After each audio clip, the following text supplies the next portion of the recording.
Allez, le résumé de la semaine comme tous les dimanches, 41 vidéos faites cette semaine, un peu moins que d'habitude. Alors, Musk ne siégera pas au conseil d'administration de Twitter, ça a été révélé en début de semaine donc. Ensuite, Musk veut transformer le siège de Twitter peu utilisé en refuge pour sans-abri. Pourquoi pas, si vraiment ça gêne personne, qu'il peut utiliser, etc., c'est une bonne idée. Une voiture autonome fausse compagnie à la police lors d'un contrôle routier. Ça, c'était assez rigolo. Je vous ai diffusé une partie de la vidéo d'ailleurs dedans. La Kia EV6 GT se précise pour le deuxième semestre 2022. Une véritable fusée, cette Kia EV6 Performance. Alors, il y a eu mon rendez-vous donc pour changer la batterie le lundi. C'était quand? Le 11 du coup? Ouais, c'est bien ça, je viens de vérifier. Du coup, je vous ai fait ça en 4 parties comme la dernière fois. Bon, ça permet d'avoir des vidéos pas trop longues à chaque fois. Du coup, là, il m'avait prêté un Tucson diesel hybride, 48 volts. Donc, je vous ai fait une petite présentation de tout ça, j'ai conduit, etc. Donc, dans cette première vidéo, c'est de ça qu'on traite. Après avoir parcouru 320 000 km en modèle 3, il nous livre son retour d'expérience, tout ce qu'il a payé, etc. Je trouvais ça intéressant. Tesla ouvre enfin la réservation pour son Roadster surpuissant, livraison prévue fin 2023. Sous réserve qu'il n'y ait pas de retard, évidemment. Une Tesla contre un marathonien qui a la meilleure autonomie. Ça, je trouve ça totalement débile. Franchement, à quoi ça sert, quoi. Honda annonce un plan d'électrification massif de sa gamme pour 2030. Bon, Honda, ils ont l'air très très motivés d'enfin rentrer dans les voitures électriques, dans le monde des voitures électriques. Alors, bah, du coup, la deuxième partie de la vie de ce périple en Tucson. Donc là, j'ai essayé de faire des coups conduites, etc. avec ce dinosaure qui marche au diesel. Très bien équipé, hein, la voiture, je dis pas le contraire, mais le diesel, c'est quand même un enfer. Renault envisage de coter en bourse sa branche véhicule électrique Ampère. Pourquoi pas?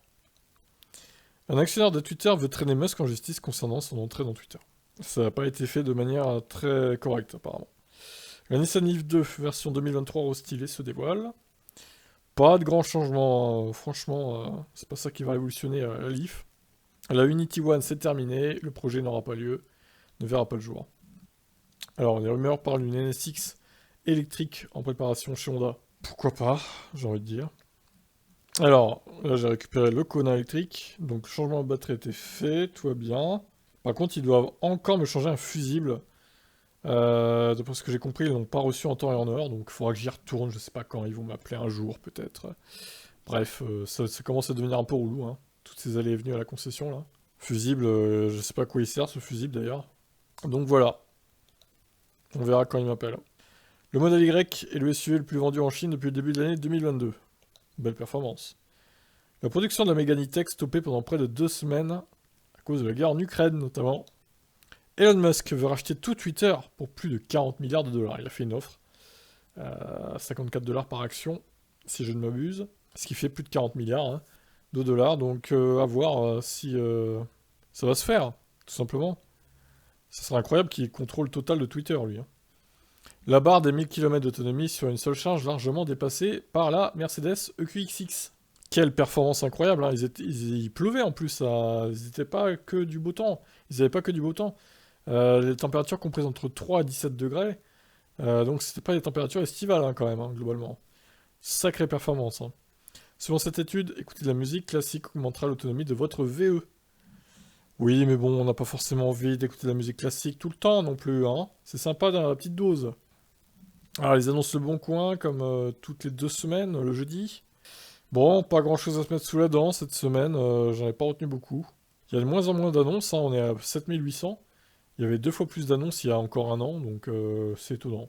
Je suis assez surpris de cette baisse vertigineuse. La justice américaine a finalement revu à la baisse l'énorme amende contre Tesla pour racisme. Donc on est passé de 137 à 15 millions. Voilà, c'est quand même pas mal la chute là. Hein. Alors du coup, partie 4, partie finale. Test d'une charge rapide pour vérifier si tout est ok. Alors honnêtement, j'ai fait ça en 2 fois. J'ai cru hein, que la batterie était encore bridée. Hein. En vrai, la première fois, ça s'est arrêté à 91%, mais il semblerait que c'était à cause de la borne qui se coupe toutes les heures automatiquement chez Lidl. Pour éviter les squatteurs, j'imagine. Donc j'ai commencé à m'énerver au milieu de la vidéo. J'ai réessayé le lendemain parce que j'avais fait un gros trajet avec la voiture, donc j'avais plus trop d'autonomie. Donc j'ai refait une recharge rapide. Mais le lendemain, ça s'était arrêté à 86%. Donc je me suis dit, c'est quoi ce délire? Je me suis dit aussi, bon, c'est peut-être la borne au final qui se coupe. Eh ben j'ai relancé la borne, effectivement. Après, c'est monté jusqu'à 94-95%, sans souci. Bon, après, je me suis cassé parce que c'était trop long d'arriver à 100%. Mais bon, a priori, voilà, tout va bien, elle est plus bridée. Par contre, suite au recalibrage du BMS, bah, j'ai moins d'autonomie que j'avais avant. L'estimation est moins élevée, quoi. La conso est plus élevée, par contre. Donc ça, c'est un peu dommage, mais bon. Non, Tesla n'a pas racheté Lithium Corporation. Les rumeurs indiquaient ça, mais apparemment, ça serait fou. Une nouvelle concession Tesla vient d'ouvrir près de Caen, à Hérouville-Saint-Clair. Voilà, pour plus de précision. Rendez-vous dans la vidéo. Peut-être que je ferai un petit tour pour voir quand je retournerai sur Caen. Pour le putain de fusible, je passerai peut-être devant, ouais, je ferai des vidéos. À bord de sa Model 3, il reste bloqué à plus de 130 km/h sur l'autoroute suite à un bug. Ça, c'est quand même assez chaud, hein. Bon, tout s'est bien terminé, heureusement. Des photos et de nouvelles infos concernant le trajet record de la Mercedes EQXX, donc vous voyez, il pleuvait du coup. Sympathique, en tout cas, cette voiture, mais elle va être très chère, si elle sort. Voici le prix du modèle Y, donc 3000 $ de moins que la version long range, et la version standard range 4 roues motrices. Le top 25 des constructeurs ayant rejeté le moins de CO2 en 2021. Sans surprise, Tesla gagne, incroyable. La Smart One ne sera pas compatible avec Android Auto ou Apple CarPlay. Et vous avez été très mécontents dans les commentaires d'apprendre cette nouvelle, hein, visiblement. Et je vous comprends parce que c'est pas normal, hein. Franchement, ils veulent développer leur propre écosystème. Mais bon, c'est un point en moins, enfin, c'est un bon point en moins pour cette voiture qui était plutôt prometteuse sur le papier. Donc attention à pas s'attirer les foudres des gens. Cette société craint une pénurie de lithium sur Terre dans les années à venir. Alors, je sais pas s'ils ont raison ou pas, honnêtement. Vous avez l'air assez partagé aussi dans les commentaires. Rappel massif concernant les capots des Model S et Model 3 qui pourraient s'ouvrir en roulant.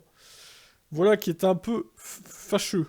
Ça concerne les Model S et Model 3 de 2014 à 2021. Beaucoup de voitures donc. Mercedes-AMG a des plans pour de nouvelles sportives électriques. À voir ce que ça va donner. Un sac à dos Tesla inspiré du Cybertruck en préparation. 400 $ quand même. Le Lucid Air serait également décliné en version performance. Ok. Volkswagen a démarré la commercialisation en ligne des ID5 et ID4. Donc c'est bien et pas bien parce que finalement tu peux plus négocier avec des remises, etc. C'est dommage de faire ça. Il se trompe de pénal et finit sur une jetée de rocher avec sa Model 3. Alors, à mon avis, il a niqué la batterie en plus. Il est débile celui-là aussi, hein. Incroyable, hein. Tesla supprime le câble de recharge domestique de série et le rend optionnel 400 $. Il faudra payer 400 $ pour avoir ce câble, alors qu'avant il était fourni directement avec la voiture, ce qui me semblait normal. Parce que t'as pas forcément une borne à proximité de chez toi, etc. Tu veux peut-être recharger ta Tesla sur une prise domestique. Là, vous devrez, si vous voulez le faire, racheter le câble. Je trouve ça assez mesquin de la part de Tesla quand même, hein. Franchement. Un tweet datant de 2018 de Musk concernant Tesla est considéré comme faux et trompeur par un juge. Toujours dans les mauvais coups, hein, sur Twitter à Musk. Et enfin, Everati dévoile les prix délirants de son rétrofichage de 911 thermique en électrique. C'est plus cher qu'un Roadster numéro 2 de chez Tesla, par exemple. Eh ben mon vieux. Bon, sinon, petite pub pour mes autres chaînes, du coup, TibF1, évidemment, la chaîne de la F1 qui rattrape fortement le nombre d'abonnés électifs, hein. Ça va être intéressant de voir à quand c'est qu'elle va la dépasser. Plus que 500 abonnés avant de rejoindre Electib. Incroyable. Donc Tip Stories, hein, il y a du gaming, des news un peu random, hein, et puis il y a eu du Covid, des news politiques aussi. Forcément, on est en pleine élection. Et Tip Motorsport pour les live F1 et les autres sports auto que la F1. Voilà, à demain pour d'autres actus. Ciao, ciao.